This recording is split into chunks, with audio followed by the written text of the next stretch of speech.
నేను డబ్బులు అనా కొడుకు ఇప్పించుకున్నాను 2.5 నా కాదని ఇచ్చింది నువ్వు కలవరించుకున్నా చెప్పు.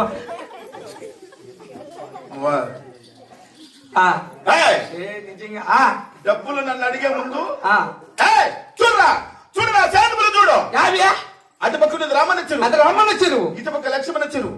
రామన్నది లక్ష్మణది. అవును. మీ నాయన సంపాదించేది మా నాయన సంపాదించిన వేరే వాటి పేర్లు రవి. ఇవన్నీ మీవేనా?